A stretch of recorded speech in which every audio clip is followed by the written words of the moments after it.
The Miller family reunion was held at the same lakeside park it had been for the past 20 years. Picnic tables covered in red checkered cloths, a buffet line stretching 20 feet, kids running around with water balloons, adults catching up on a year's worth of news. 75 relatives had shown up, 3 generations strong. My younger brother Tyler had been the center of attention since he arrived, showing off his new BMW to anyone who would look. He'd parked it prominently near the entrance, metallic blue gleaming in the afternoon sun. "It's the 5 Series, he was explaining to a cluster of uncles. "Fully loaded. The lease is $850 a month, but with my new sales director position I can swing it. Got to look successful to be successful, right?" Mom beamed at him from the dessert table. "Tyler's doing so well at the pharmaceutical company. His territory covers 3 states now. Sales director at 29, Dad added proudly. That's real career advancement." I stood in the buffet line, loading my plate with potato salad and grilled chicken, half listening to Tyler's performance. This was standard family reunion fare. Tyler showcasing whatever new thing proved his success, my parents glowing with pride, me fading into the background as the older sister who'd made unconventional choices. Aunt Carol joined me in line, filling her plate with coleslaw. Aunt Carol was Dad's younger sister, a management consultant who traveled constantly for work. We'd stayed in touch over the years, bonding over our shared understanding of the consulting world. "Victoria." She smiled warmly.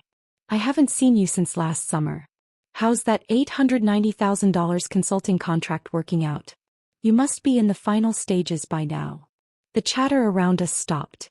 Tyler's voice cut off mid-sentence about his BMW's horsepower. My parents' heads swiveled from the dessert table, their faces frozen in confusion. Uncle Mike dropped his fork. "What contract?" Dad called out, his voice sharp. I set down my plate carefully on the edge of the buffet table. "The contract's going well, Aunt Carol. We're about 3 months from completion. The client's happy with the deliverables so far." Aunt Carol continued, completely oblivious to the stunned silence spreading through the reunion. "And they're still interested in extending for another year? That would bring the total to what, $1.2 million? $1.3 million if they exercise the extension option, yes." Mom had walked over, her paper plate trembling slightly. "Victoria, what is Carol talking about?" Aunt Carol finally registered the shocked faces around her. She looked from me to my parents, confusion dawning. "Oh. You didn't. They don't know about the Meridian contract." "We haven't discussed work in detail," I said evenly. Dad's voice was strained. "What Meridian contract?" I took a breath. "I have a consulting contract with Meridian Technologies. 2-year engagement, $890,000 total compensation. Plus expenses." The family reunion had gone completely silent. Even the kids seemed to sense something important was happening, their water balloon fight pausing. Tyler found his voice first. "That's impossible. You're a freelance consultant working from home. You make like $50 an hour doing PowerPoint presentations." "I'm an independent strategy consultant specializing in digital transformation for Fortune 500 companies," I corrected. "My standard rate is $350 per hour, but the Meridian contract is a fixed-price engagement based on deliverables, not hourly billing." Mom's hand flew to her chest. $890,000? For 2 years. $445,000 annually, yes. Though after business expenses, taxes, and retirement contributions, my actual take-home is lower. Aunt Carol was shaking her head, understanding what had happened. "You didn't tell them about landing Meridian? Victoria, that was the biggest consulting win of your career. I was so proud when you told me." "When did she tell you?" Dad demanded. 18 months ago when she signed the contract. We had lunch in Chicago and she walked me through the whole engagement. Scope of work, deliverables, timeline, compensation structure. I assumed she told you the same week. I kept my voice calm. I mentioned I'd landed a major client. You asked if I was still doing the consulting thing from home. The memory was vivid. 18 months ago, I'd been excited about the Meridian contract, the culmination of 5 years building my consulting practice. I'd called my parents to share the news. Dad had been watching football. Mom had been distracted by something in the kitchen. The conversation lasted maybe 90 seconds before they'd had to go. Tyler was staring at me like I'd grown a second head. You're making $445,000 a year? This year, yes. Last year was lower, about $280,000. The year before that was $190,000. Income fluctuates based on client engagements. Dad sat down heavily at the nearest picnic table. How is this possible? You work from home in yoga pants. I work from my home office, yes. Sometimes in yoga pants. Sometimes in business casual for video calls with C-suite executives. The dress code doesn't affect the value I deliver. Uncle Mike spoke up. Wait, you said Fortune 500 companies. Plural. How many clients do you have? Currently 3 active clients.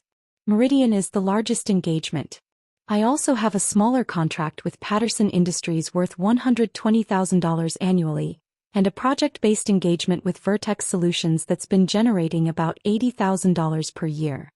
Aunt Carol nodded. So your total revenue this year is around $645,000? Approximately, yes. Mom looked like she might faint. You're making more than your father? He's been a surgeon for 30 years. Different fields, different compensation structures, I said. Dad has a stable salary and benefits. I have variable income and no employer-provided benefits. We're not really comparable. Tyler's face had gone from pale to red. I've been bragging about my $95,000 salary and my leased BMW. You're making 7 times what I make. You have a company car allowance and benefits package, I pointed out. Your total compensation is probably closer to $120,000 when you factor everything in. Still different from my situation. But you're making $645,000. Revenue, not profit. After business expenses, software subscriptions, travel, professional development, liability insurance, health insurance, retirement funding, my actual profit is closer to $480,000. Then taxes take about 35%, leaving me with approximately $310,000 in take-home income. Dad was shaking his head slowly. Even after all those deductions, you're taking home more than I am. This year, yes. But you have pension contributions, employer-matched retirement, malpractice insurance covered. Your total compensation package is more stable and predictable than mine. Aunt Carol was watching this unfold with growing discomfort. I'm sorry, Victoria. I genuinely thought they knew. You've been building this consulting practice for 5 years. I assumed they'd been following your progress. They knew I was consulting, I said quietly. They just never asked for details. Mom's voice was small. You told us you were doing consulting work from home. Yes. And every time I tried to explain what that meant, the clients, the engagements, the compensation, you changed the subject or made dismissive comments. So I stopped explaining. The family reunion had completely stopped now. 75 relatives were watching this drama unfold like a reality TV show. Some were pretending not to listen while clearly hanging on every word. Others were openly staring. Cousin Jennifer spoke up from a nearby table. Victoria, I follow you on LinkedIn. I've seen your posts about strategy consulting and digital transformation. I just thought it was, I don't know, aspirational content. I didn't realize those were your actual projects. They're actual projects for actual Fortune 500 clients, yes. Uncle Mike asked the practical question. What does a strategy consultant actually do? I've never understood that. For the first time in years, someone was asking a genuine question about my work instead of making assumptions. I help large companies navigate complex changes, I explained. For Meridian, I'm leading their digital transformation initiative, moving their legacy systems to cloud infrastructure, restructuring their data architecture, training their teams on new processes. For Patterson, I'm redesigning their supply chain strategy. For Vertex, I'm helping them enter new markets with a go-to-market strategy. That sounds incredibly complex, Aunt Michelle said. It is. That's why companies pay for specialized expertise. They could hire someone full-time, but a 2-year consulting engagement is more cost-effective than a permanent executive salary with benefits. Tyler was still processing, his BMW suddenly seeming less impressive. So when you said you couldn't afford to go to Vegas for my bachelor party last year, I could afford the $2,000 for flights and hotels, I clarified. I chose not to spend $2,000 on a weekend in Vegas when I was in the middle of a critical deliverable for Meridian. It was a priority decision, not a financial constraint. But you let us think you were struggling financially. No, I said firmly. You assumed I was struggling because I live modestly and work from home. I never claimed to be poor. You never asked about my actual financial situation. Dad found his voice. What does your financial situation look like? Dad. Mom looked scandalized. It's a fair question, I said.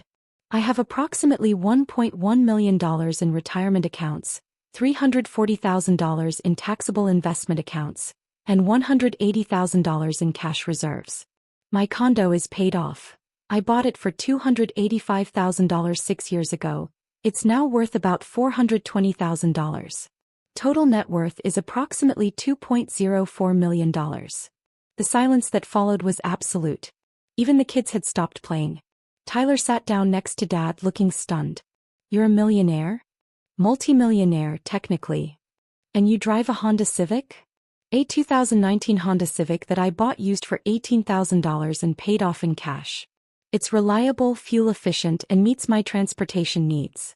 A luxury car would be a depreciating asset that costs $800 to $1,200 monthly between payments, insurance, and maintenance. Aunt Carol was nodding. Victoria has always been smart about money. When she started her consulting practice 5 years ago, she lived on $40,000 a year and invested everything else. Built a 6-month emergency fund, maxed out retirement contributions, created a stable financial foundation before taking on bigger risks. You knew all this? Mom asked, her voice hurt. Of course I knew. Victoria and I have coffee whenever I'm in town. She updates me on her business, asks advice on contract negotiations, discusses client management strategies. We talk about her career regularly because I ask questions and actually listen to the answers. The implicit criticism hung in the air. Dad was quiet for a long moment, processing. Then he asked, "Why didn't you tell us about the Meridian contract?" "I did tell you. 18 months ago, I called and said I'd landed a major Fortune 500 client for a 2-year engagement. You said, 'That's nice, honey,' and went back to watching football. I stopped trying after that." Mom's eyes were filling with tears. "We should have listened." "Yes," I agreed simply. Tyler looked genuinely remorseful. "I've been so condescending about your little consulting business from home. I called it a side hustle at Christmas. I remember. I'm sorry." "Thank you." Uncle Mike asked, "Are you accepting new clients? My company might need strategy consulting." I almost smiled at the pragmatism. "I'm at capacity right now with 3 active clients. I'm selective about engagements because I prefer to deliver exceptional work rather than spread myself too thin." "Smart business model," Aunt Carol confirmed. "Quality over quantity. It's why Victoria commands premium rates. Her clients know they're getting her full attention and expertise." Mom wiped her eyes. "Can you explain what you do in a way I can understand? Not the technical details, just, what does your typical week look like?" It was the first real question my mother had asked about my work in 5 years. "Monday through Wednesday, I'm usually on client sites or video calls. For Meridian, that means meetings with their CTO, project status updates with their transformation team, workshops with department heads. Thursday and Friday, I work from home writing deliverables, strategy documents, implementation roadmaps, training materials.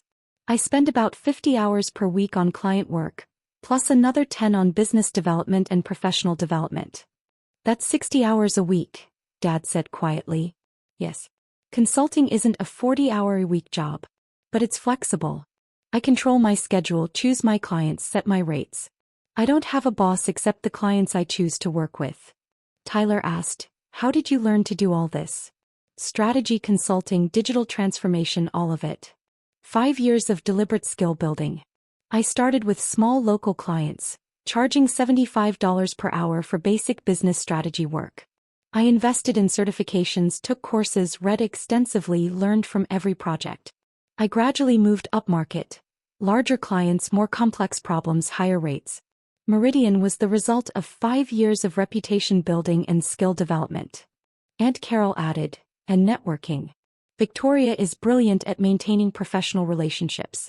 She stays in touch with former clients, asks for referrals, provides value even when she's not working on a paid engagement.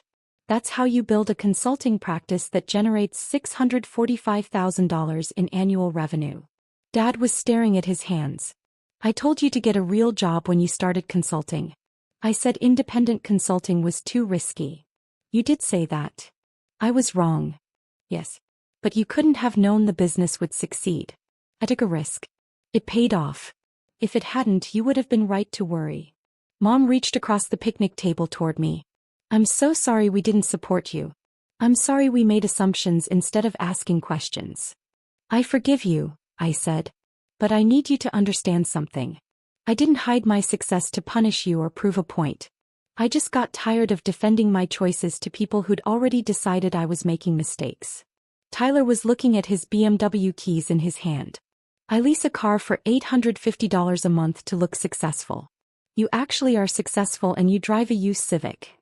Different priorities, I said. You value the status symbol. I value the financial freedom of no car payments. Neither is wrong, they're just different choices. But your choice left you with $2 million in net worth. Over time, yes. But it required living below my means for years while my peers were buying houses and new cars. It required saying no to expensive vacations and luxury purchases. Most people don't want to make those trade-offs. Aunt Michelle spoke up.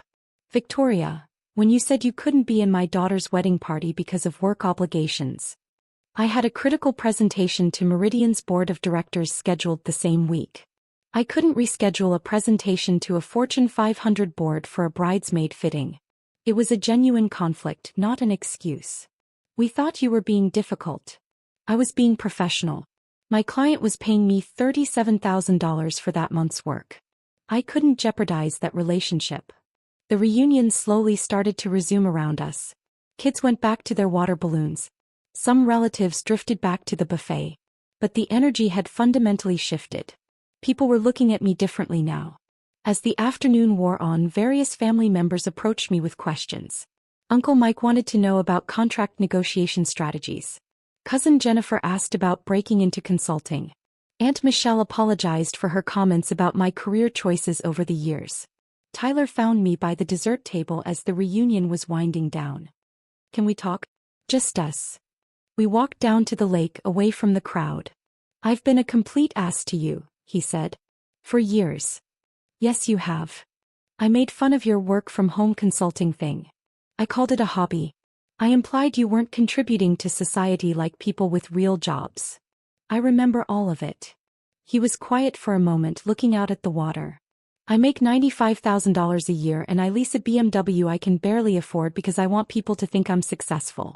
You make $645,000 and drive a used Civic because you don't care what people think. I care what I think, I corrected. I just don't need external validation.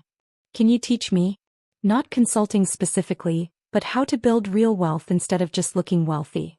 I studied my brother carefully. Are you serious or are you asking because you're embarrassed today? Both. But mostly serious.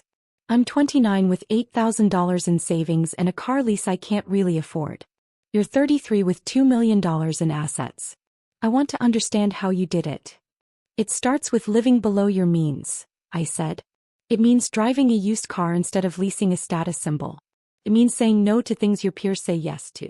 It's uncomfortable and it requires discipline most people don't want to maintain. I want to learn. Hey, come over next week. We'll review your finances and create a plan. Driving home that evening, my 2019 Honda Civic running smoothly, I thought about the day's revelations. The shock on their faces when Aunt Carol mentioned the contract. The silence when I explained my actual compensation. The dawning realization that they'd completely misunderstood my life for 5 years. But here's what struck me most. Their knowing changed nothing about what I'd accomplished. The Meridian contract still existed. The deliverables were still being completed on schedule. The $890,000 would still be paid over the 2-year term. My success was real whether they acknowledged it or not. Their pride was welcome. Their apologies were appreciated. Their curiosity was validating. But I'd already validated myself every quarter for 5 years. Every time a client renewed a contract or referred me to a colleague or paid an invoice without hesitation. I'd already won. I'd won the first time a Fortune 500 company trusted me with a 6-figure engagement. I'd won the first time I calculated my effective hourly rate and realized I was earning more than most partners at consulting firms. I'd won the first time I checked my net worth and saw it had crossed 7 figures. Their recognition was just the epilogue to a story I'd already written. I pulled into my condo complex, the building I'd purchased for cash 6 years ago, now completely paid off. Tomorrow I'd have a video call with Meridian's CTO to review progress on their cloud migration. Next week I'd finalize a proposal for Patterson Industries' supply chain redesign. Next month I'd meet with a potential new client interested in my services. My life would continue exactly as it had been. Disciplined, strategic, and built on delivering exceptional value to clients who appreciated my expertise. The only difference was that now my family finally understood what Aunt Carol had known all along. I was already successful. I'd been successful for years. And their finally noticing didn't change that fundamental truth. I'd built something real, something valuable, something that generated significant income while giving me complete control over my time and choices. And I'd done it whether they were watching or not.